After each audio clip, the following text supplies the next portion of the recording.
Hello दोस्तों, आप सभी का स्वागत है आपके अपने यूट्यूब चैनल डिफाइड सेंसे में। आज की हमारी इस वीडियो में हम welcome to demon school season 2 episode 13 को कवर करने वाले हैं। तो चलिए बिना किसी देरी के अपनी वीडियो को स्टार्ट करते हैं।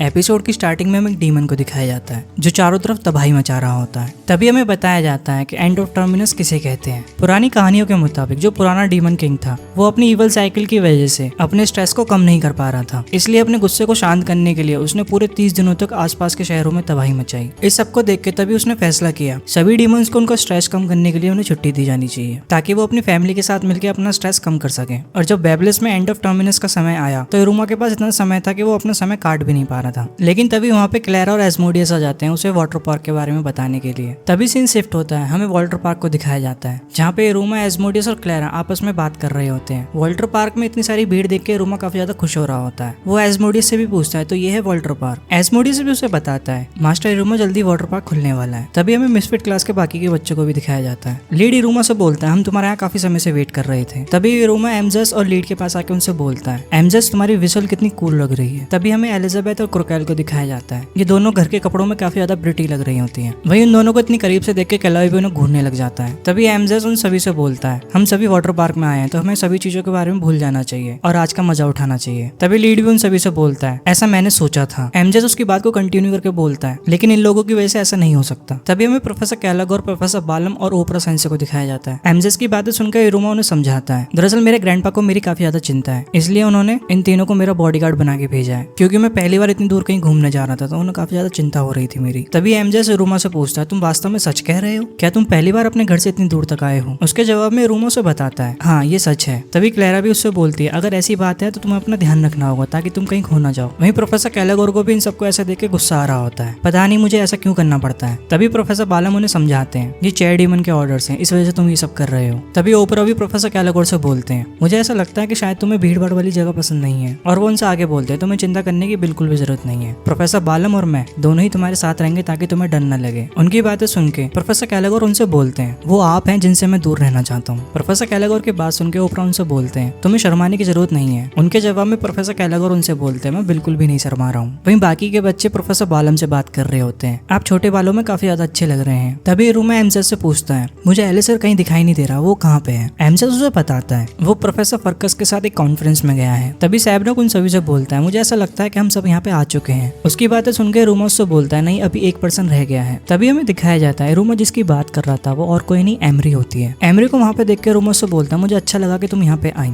एमरी उससे बोलती है हाँ ये मुझे भी अच्छा लगा लेकिन मैंने ये सोचा था केवल हम दोनों ही घूमने जाएंगे तो यहाँ पे बाकी के लोग क्या कर रहे हैं? एमरी की बातें सुनकर इरुमा उससे बोलता है लेकिन मुझे याद नहीं है मैंने ऐसा कुछ भी कहा था। उसकी बातें सुनकर एमरी अपना फोन चेक करने लग जाती है। अपने फोन में वो इरुमा का मैसेज चेक करती है जिसमें लिखा होता है एमरी क्या तुम मेरे साथ वाटर पार्क चलना चाहोगी? उसमें ऐसा कुछ भी नहीं लिखा होता, केवल हम दोनों ही जाएंगे, जिसे पढ़ के एमरी काफी ज्यादा शॉक हो जाती है। तभी एमरी अपने आप में सोचने लग जाती है मुझे ऐसा लगा था कि एक डेट होगी इसलिए मैंने इतनी मेहनत करी। इन सभी चीजों को लेकर मैं इतनी ज्यादा नर्वस थी कि मुझे ऐसा लग रहा था कि मेरा दिल मेरे मुंह से बाहर आ जाएगा। तभी इरुमा उससे बोलता है तुम्हें चिंता करने की जरूरत नहीं है, मैं काफी ज्यादा खुश हूँ कि तुम यहाँ पे आई। इरुमा का फेस देख के एमरी भी काफी ज्यादा खुश हो जाती है, उसे शांति मिलती है। तभी वो सोचने लग जाती है वैसे भी चीजें बदली नहीं है, यहाँ पे मुझे इरुमा ने ही इन्वाइट किया है। तभी अनाउंसमेंट होती है कि वाटर पार्क खुलने वाला है और उसके कुछ ही पलों बाद वाटर पार्क खोल दिया जाता है। वाटर पार्क के सभी कर्मचारी उन सभी लोगों को स्वागत करते हैं। वहाँ की सभी चीजों को देख के सारे बच्चे काफी ज्यादा खुश हो जाते हैं। तभी एस्मोडियस भी इरुमा से बोलता है मास्टर इरुमा आप जहाँ भी जाना चाहोगे मैं आपके साथ रहूंगा। तभी वहाँ पे एक डीमन लड़की उन सभी को बताती है कि यहाँ पे क्रू मूवी आने वाली है। उसकी बातें सुनकर लीड उनसे बोलता है अब चीजें काफी ज्यादा मजेदार होने वाली हैं। तभी एमजेस भी बोलता है मुझे भी काफी अच्छा लगेगा अगर वो मिस्टीरियस ट्रियो दोबारा से दिखाई दे तो। उसकी बातें सुनकर इरुमा क्रोकैल को समझाता है ऐसा कुछ भी नहीं होने वाला, तुम चिंता मत करो। लेकिन दूसरी तरफ क्लैरा इरुमा के लिए लड़की वाले कपड़े निकालने भी लग जाती है जिसे देखकर इरुमा काफी ज्यादा डर जाता है। प्रोफेसर कैलागोर भी उन सभी को शांत कराने की कोशिश करते हैं लेकिन कोई भी चुप नहीं हो रहा होता। तभी हमें आगे दिखाया जाता है इनमें से कोई भी डिसाइड नहीं कर पा रहा होता कि पहले उन्हें कहाँ जाना चाहिए। तभी एमरी भी इरुमा से पूछती है तुम पहले कहाँ जाना चाहोगे? उसके जवाब में इरुमा से बताता है मुझे नहीं पता लेकिन मुझे सारी चीजें काफी ज्यादा मजेदार लग रही हैं। तभी एमजेस और लीड उनसे बोलते हैं जहाँ भी हमें जाना है हम लोग वहाँ जाते हैं। लेकिन तभी उन्हें रोक दिया जाता है और प्रोफेसर कैलागोर उन सभी से बोलते हैं अगर तुम सभी लोग अलग अलग बिखर जाओगे तो हम लोग तुम्हारा ध्यान नहीं रख पाएंगे। और प्रोफेसर बालम उन सभी से आगे बोलते हैं क्यों ना हम एक काम करें, हम सभी 3 टीमों में बढ़ जाते हैं। तभी क्लैरा भी उन्हें सजेस्ट करती है क्यों ना हम एक कंपटीशन करें। उसकी बातें सुनकर रूमा उससे पूछता है किस तरह का कंपटीशन। क्लैरा उसे बताती है जो भी टीम सबसे ज्यादा फन करेगी वो जीतेगी। और उसकी बातों में लीड अपनी बातें जोड़ते हुए बोलता है और जो भी टीम जीतेगी टीचर्स उन्हें कुछ ना कुछ गिफ्ट्स देंगे। उनकी बातें सुनकर प्रोफेसर बालम उन सभी से बोलते हैं हाँ हम ऐसा कर सकते हैं क्योंकि हम वास्तव में तो यहाँ पे मजे करने ही आए हैं। ओपरा भी प्रोफेसर कैलागोर से बोलता है हमें इन बच्चों को दिखाना होगा कि हम बड़े लोगों को भी मजे करना आता है। उन दोनों की बातें सुनकर प्रोफेसर कैलागोर उन सभी से बोलते हैं ठीक है मैं यहाँ पे इस चीज को अलाउ करता हूँ लेकिन मेरी कंडीशन है जैसा कि मैं इस कॉन्टेस्ट को अलाउ कर रहा हूँ हारने वाली टीम का हारने के तौर पर होमवर्क डबल कर दिया जाएगा। प्रोफेसर कैलागोर की बात सुनकर सारे बच्चे काफी ज्यादा घबरा जाते हैं। उन सभी को ऐसा देखकर एमरी एलिजाबेथ से पूछते हैं कि हमेशा से ये लोग ऐसे ही थे। एलिजाबेथ उसे बताती है हाँ हमेशा से चीजें ऐसी ही थी। तभी ये लोग एक गेम खेलते हैं लेकिन एस्मोडिस सबसे ज्यादा डर रहा होता है। वो अपने आप से बोल रहा होता है बस मेरे साथ ऐसा हो कि मैं मास्टर इरूमा की टीम में आ जाऊं। और वो इरूमा की टीम में आ जाता है। इरूमा की टीम में आने के बाद एस्मोडिस काफी ज्यादा खुश हो जाता है और ओपरा की टीम के अंदर एलिजाबेथ, एमरी, क्लैरा, क्रोकेल होती हैं। लेकिन प्रोफेसर कैलागोर की टीम के बच्चे काफी ज्यादा उदास हो रहे होते हैं। तभी लीड एमजेस के कंधे पे हाथ रखता है। एमजेस भी उससे बोलता है हाँ तुम सही कह रहे हो और वो खुद को कोसने लग जाते हैं यहाँ तो हम खेलने से पहले ही हार गए। और वो खुद से बोले जा रहे होते हैं हम प्रोफेसर कैलागोर के साथ रह के फन कैसे कर सकते हैं। उन सभी की बातें सुनकर प्रोफेसर कैलागोर उन सभी से बोलते हैं अगर तुम लोग लास्ट प्लेस पे आए तब भी तुम्हारा होमवर्क डबल कर दिया जाएगा। अपने डिस्कशन करने के बाद ही सभी बच्चे सेपरेट हो जाते हैं। तभी ओपरा उन सभी से पूछता है तो मुझे बताओ मैं पहले कहाँ जाना चाहिए। ओपरा की बात सुनकर क्लैरा उनसे बोलती है हमें इरूमा को ढूंढने जाना चाहिए लेकिन एमरी उसे रोक लेती है अगर हम इरूमा के पास जाएंगे तो ये कॉम्पिटिशन नहीं रह जाएगा। क्लैरा उससे बोलती है हाँ तुम सही कह रही हो लेकिन मैं वास्तव में उसके पास जाना चाहती हूँ। उसकी बातें सुनकर एमरी भी अपने मन में सोचने लग जाती है वास्तव में मैं भी इरूमा से अलग नहीं होना चाहती थी। तभी क्लैरा एमरी से बोलती है तुम्हारा आउटफिट कितना अच्छा है। तभी एमरी उन सभी को बताती है मैं डिसाइड नहीं कर पा रही थी मुझे क्या पहनना चाहिए इसलिए मैंने एलिजाबेथ की मदद ली। तभी क्रोकेल उनसे बोलती है आपके ऊपर काफी सारी ड्रेस अच्छी लगेंगी। क्रोकेल की बात सुनकर एलिजाबेथ भी उससे बोलती है आपका फिगर काफी ज्यादा अच्छा है तो आपको ड्रेसेस ट्राई करनी चाहिए। और वो सभी लोग फैसला कर लेते हैं वो सबसे पहले ड्रेसेस देखने जाएंगे। वहीं प्रोफेसर कैलागोर की टीम के बच्चे अभी तक डिसाइड नहीं कर पा रहे होते कि उन्हें पहले क्या करना चाहिए। तभी प्रोफेसर कैलागोर उन सभी बच्चों से बोलते हैं तुम आपस में क्या बातें कर रहे हो। वो सभी बच्चे प्रोफेसर कैलागोर के पास आके उनसे बोलते हैं हमने फैसला किया है कि हम आपके साथ मिलकर मजे करेंगे। वो सभी बच्चे प्रोफेसर कैलागोर से बोलते हैं चलिए हमारे साथ वाटर पार्क के मजे लेते हैं। लेकिन प्रोफेसर कैलागोर उन सभी बच्चों को डांट देते हैं। वहीं प्रोफेसर बालम की टीम में एस्मोडियस और साबनोक आपस में लड़ रहे होते हैं कि हमें पहले कहाँ जाना चाहिए। तभी एस्मोडियस को रियलाइज होता है कि मास्टर इरूमा उनके पास नहीं है। एस्मोडियस की बात सुनकर प्रोफेसर बालम उसे बताते हैं कि वो वहाँ पे है। इरूमा वाटर पार्क की सभी चीजों के मजे ले रहा होता है। तभी इरूमा का ध्यान एक तरफ जाता है जहाँ पे काफी सारे डीमन भीड़ लगा के खड़े होते हैं। इरूमा वहाँ जाके देखता है कि वहाँ पे चल क्या रहा है। इरूमा जैसे ही वहाँ पे पहुंचता है हमें रोनोवे को दिखाया जाता है। रोनोवे को वहाँ पे देख के इरूमा का मूड खराब हो जाता है। तभी एस्मोडियस रोनोवे से पूछता है तुम यहाँ पे क्या कर रहे हो। उनकी बातें सुनकर रोनोवे उनसे बोलता है अरे हाँ मुझे तुम लोग याद हो तुम लोग कॉमनर्स हो ना। और वो इरूमा से बोलता है तुम्हारा नाम क्या था इल्यूमिनाटी। रोनोवे को इरूमा का नाम बिगाड़ते हुए देख के एस्मोडियस को गुस्सा आ जाता है लेकिन इरूमा से करेक्ट करते हुए बोलता है मेरा नाम इरूमा है। तभी इरूमा उससे पूछता है कि तुम यहाँ पे क्या कर रहे हो। रोनोवे उन सभी को बताता है जैसा कि तुम सभी देख सकते हो इस पूरे वाटर पार्क को मेरे फादर ने बनाया है। उसकी बातें सुनकर इरूमा और एस्मोडियस दोनों काफी ज्यादा हैरान हो जाते हैं। तभी इरूमा उससे बोलता है तो इसका मतलब ये है जिस जीनियस ने इस वाटर पार्क को बनाया वो और कोई नहीं तुम्हारे फादर है। रोनोवे उससे बोलता है हाँ तुमने सही सुना और मैं उनका एक लौता बेटा हूँ जो इस वाटर पार्क में किसी भी चीज को एंजॉय कर सकता हूँ। तभी एक स्टाफ मेंबर रोनोवे के पास आके उससे बोलता है हाँ ये सब सच है लेकिन आज के लिए केवल आपको चीजों का ध्यान रखना है। तभी वो स्टाफ मेंबर एस्मोडियस और इरूमा से पूछता है क्या आप हमारे यंग मास्टर के फ्रेंड्स हैं। उसके रिप्लाई में इरूमा से बोलता है हाँ तुमने सही समझा। इरूमा उससे पूछता है लेकिन तुम कौन हो। तभी वो स्टाफ मेंबर उसे बताता है मेरा नाम ओटोटो है और मैं यहाँ का एक स्टाफ हूँ और यहाँ के जो ओनर है उन्होंने मुझसे बोला है कि मैं यंग मास्टर का ध्यान रखूँ। लेकिन यहाँ पे सबसे बड़ी दिक्कत ये है कि मेरा ध्यान जैसे ही हटता है मास्टर वहाँ से निकल जाते हैं। उसकी बातें सुनकर इरूमा उससे बोलता है आप चिंता ना करो आप अच्छा काम कर रहे हो। तभी रोनोवे उन सभी से बोलता है ये जगह वास्तव में मेरा एक यार्ड है। तभी वो स्टाफ मेंबर उससे बोलता है मैं आपको बार बार बता रहा हूँ आपको यहाँ पे चीजें ऑब्जर्व करनी है और कुछ नहीं। तभी सैबनोक रोनोवे से बोलता है तो इसका मतलब ये है कि तुम यहाँ के चप्पे चप्पे से वाकिफ होंगे। उसकी बातें सुनकर प्रोफेसर बालम भी उससे बोलते हैं तो हमारे लिए काफी अच्छा रहेगा और वो सभी रोनोवे को अपनी सारी बातें समझाते हैं। उनकी बातें सुनकर रोनोवे उनसे बोलता है मैं आप सभी लोगों की बिल्कुल मदद करूंगा। तभी रोनोवे उनसे आगे बोलता है चलो मैं तुम्हें एक जगह लेके चलता हूँ जो मेरी काफी फेवरेट है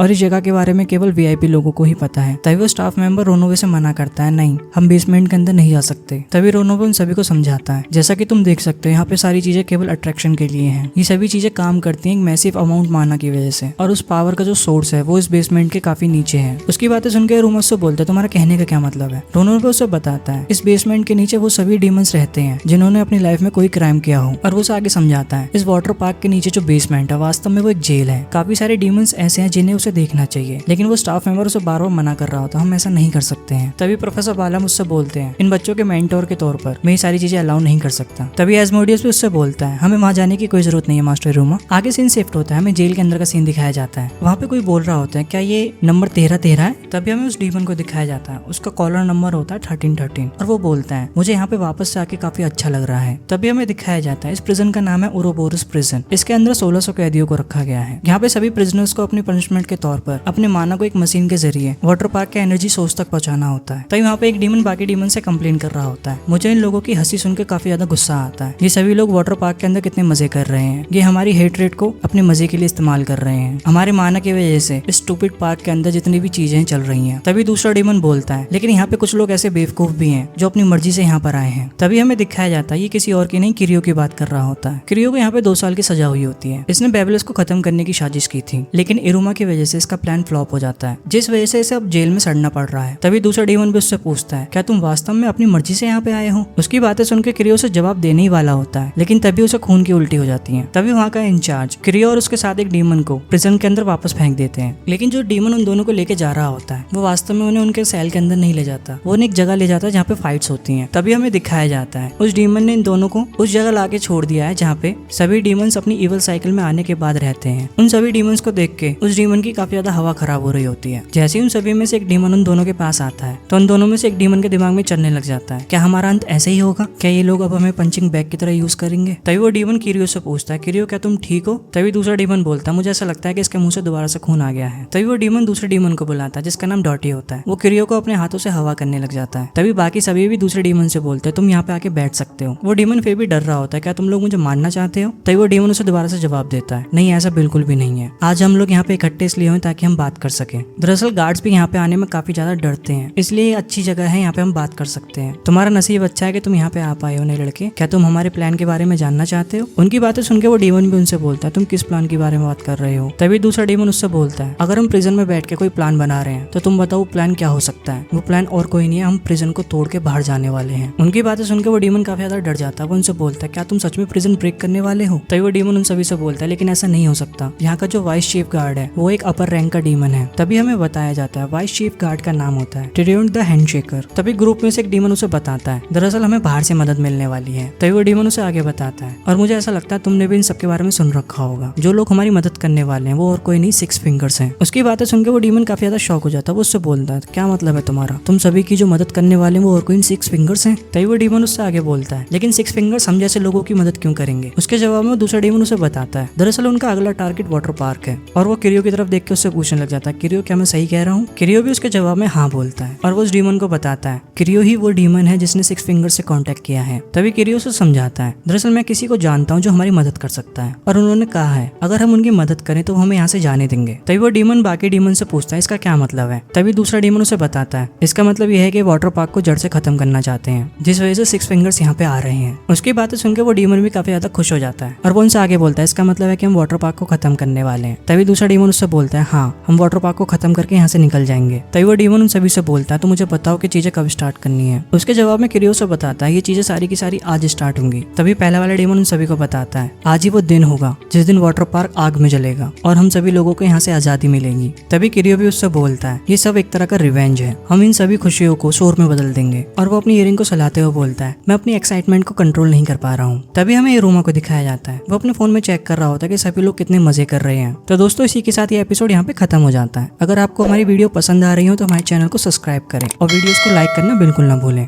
आप सभी से हमारी मुलाकात होगी हमारी अगली वीडियो में। तब तक के लिए हमारे चैनल के साथ बने रहें और अपना और अपने चाहने वालों का ध्यान रखें। Bye bye.